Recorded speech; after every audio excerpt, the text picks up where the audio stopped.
안녕하세요. 어김없이 돌아왔습니다. 아직 제 이름을 못 정해서 안녕하세요 누구입니다 뭐 이런 얘기 못 하겠고요. 지난 시간에 이어서 또 실전풀이를 한번 좀 해볼까 해요. 자, 을묘일주예요. 작은 나무죠. 그리고 임오, 그리고 병진, 무진. 자, 지금 제가 여러분들께 말씀드리는 거는요, 제가 소개시켜드린 방법으로 쉽게 보는 그 방법을 말씀드리는 거예요. 쉽게 보는 거니까 정확도가 떨어진다? 그렇지는 않습니다. 정확도는 있고요. 다만 이제 추가적인 설명이 조금 빈약해질 수 있다는 거죠. 근데 여러분들 알파벳 외웠다고 영어 잘하는 거 아니잖아요. 그쵸? 그러니까 한 단계씩 조금씩 이제 가보면 되겠죠. 이제 이 사주를 놓고 분석을 한번 해볼게요. 여기 뭐 정제 뭐 이런 이름들 나중에 붙이셔도 되고요. 이거부터 저희가 한번 살펴봅시다. 여러분들 이거는 좀 기억을 해주세요. 갑목은 큰 나무고 을목은 작은 나무잖아요. 얘는 꽃이라고 생각하셔도 돼요. 꽃. 얘는 큰 고동나무라고 생각하셔도 되고요. 그런데 이 고동나무는 물을 많이 마실 수 있겠지만 이 꽃은 물을 많이 마실 수가 없습니다. 그쵸? 저희가 꽃을 연상해 보시면은 꽃도 이제 어느 정도의 물은 필요하겠죠. 근데 한 가랑비 그 정도가 필요하겠죠. 저희 꽃 재배하실 때 그 막 물 뿌리기인가? 요즘도 그거 있나요? 막 이렇게 생겨가지고 이렇게 돼서 이렇게 물 총총총총 나오는 거예요. 여기 손잡이 이렇게 있어야 되겠다. 네. 요 정도의 물이 필요하지 많은 물은 필요가 없습니다. 많은 물을 맞으면 어떻게 됩니까? 뿌리가 썩습니다. 뿌리가 썩으면은 당연히 그 꽃의 건강에 좋지 않겠죠. 자, 지난 시간에 제가 말씀드린 뭐가 큰 물이고 뭐가 작은 물이고 이거는 반드시 암기하셔야 돼요. 여러분들 날로 드시면 안 돼요. 자, 얘가 큰 물이 있어요. 큰 물. 무지무지하게 큰 물이 있죠. 어마어마하게 큰 물이 있습니다. 그리고 얘는 있네요. 태양이 있네요. 일단 한 가지는 알 수 있겠다. 꽃은 그 자체로 예쁘잖아요. 예쁜데 옆에 태양을 보고 있으니 정말 예쁘겠네요. 이 꽃은요. 자, 그러면 이제 분석을 한번 해보자고요. 그래도 설명은 다 드리고 하는 게 낫겠죠? 얘는 큰 흙이죠. 큰 흙인데 축축한 흙이에요. 약간 갯벌 생각하시면 돼요. 축축한 흙. 그리고 얘는 조열한 흙, 건조하고 열기가 있다. 그리고 얘는 작은 불.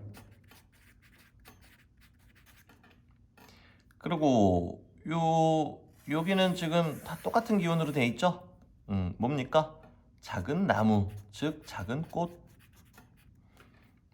그리고 이 친구는 어마어마하게 큰 물. 어마물. 자, 그러면 이제 계산을 한번 해봅시다. 쟤는 안 적었네요. 태양이 떠 있죠, 태양이. 큰 불이죠. 자, 제가 말씀드렸던 거 잘 떠올려 보세요. 일단 극보다는 생을 한다고. 자, 그러면 어디 봅시다. 여기에서 화생토 하겠죠. 그리고 여기서도 화생토를 하겠죠. 자, 그럼 그대로 연상하시면 돼요. 화생토 하느라고 요 태양의 힘은 어떻게 됐을까요? 내가 이 친구들을 생해주느라고 힘이 빠졌겠죠? 병화 힘이 빠졌네요.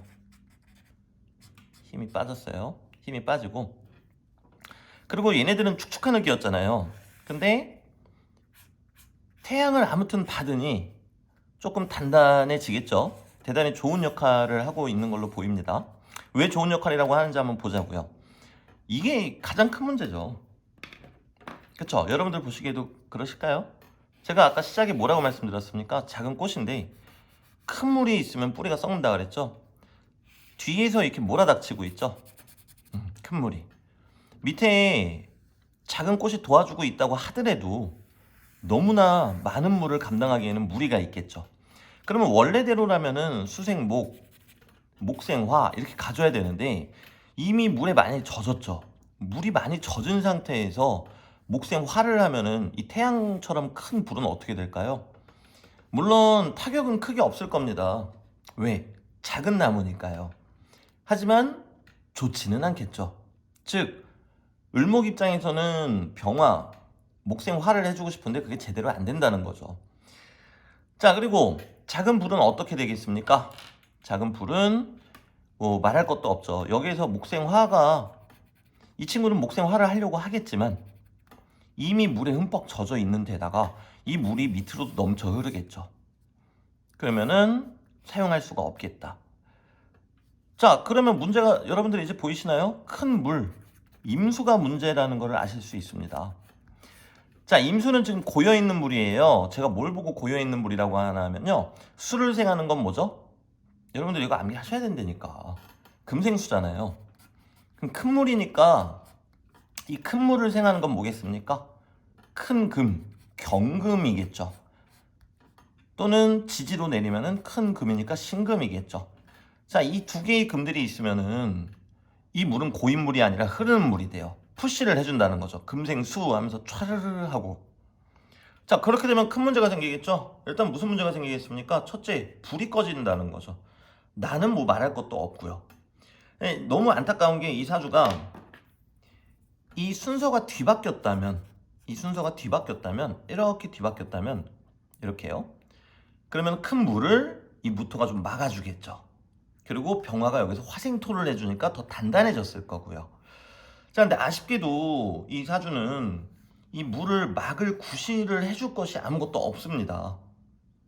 그리고 태양도 이미 힘이 빠져 있어서 건조시킬 뭐 그런 능력도 없고요.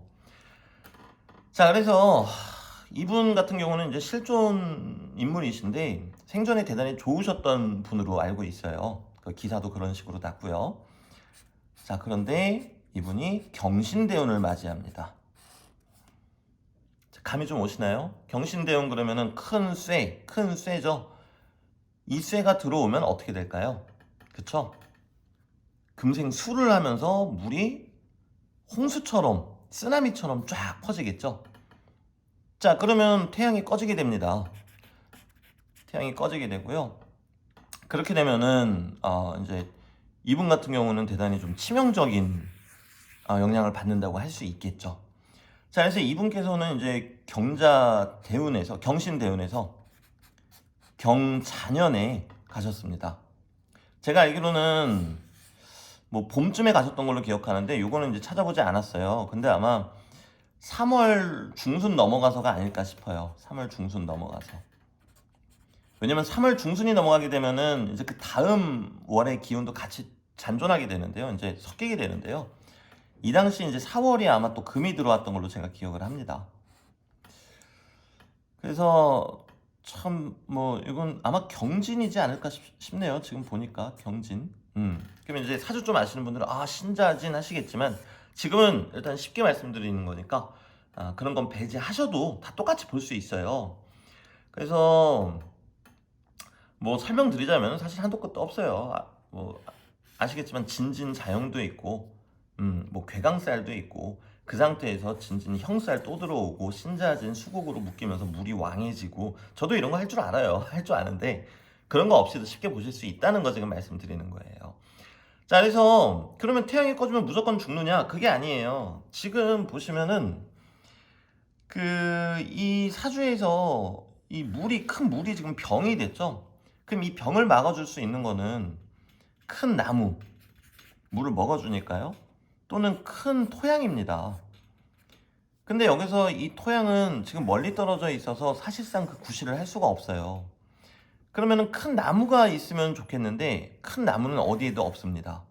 물론 이제 공부하신 분들은 요 묘목 안에 큰 나무가 있다는 거 아실 거예요. 그것도 이제 어떻게 보는지 점차 말씀드릴 거예요. 그래서 이분께서는 성품도 대단히 좋으시고 그리고 이제 이게 친구를 뜻하는 단어인데 보시면 아시겠지만 나 혼자서 맞아서 뿌리가 썩을 거를 친구와 같이 막고 있는 형상이죠. 이거 막는다라는 표현은 틀렸고요. 맞는다라는 표현이 맞을 것 같아요. 그래서 친구분들하고도 관계가 대단히 좋으셨고 대단히 좋으신 분이었는데 급성 폐혈증으로 이제 가신 걸로 제가 알고 있어요. 근데 그 부분도 이제 말씀드리면은 요 금은 폐 호흡기 이쪽이고요. 이 수 같은 경우는 이제 생식기나 어떤 뭐 자궁이나 비뇨기인데 얘가 이제 문제가 된 게 아니라 불을 꺼버렸잖아요. 불을 끄게 되면은 이제 심장 또는 혈관을 뜻해요. 그래서 이런 부분이 문제가 돼서 가신 분이라는 거.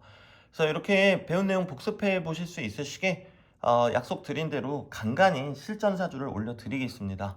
여러분들 지루한 영상 끝까지 봐주셔서 감사하고요. 또 다음에 더 좋은 영상으로 찾아뵐게요.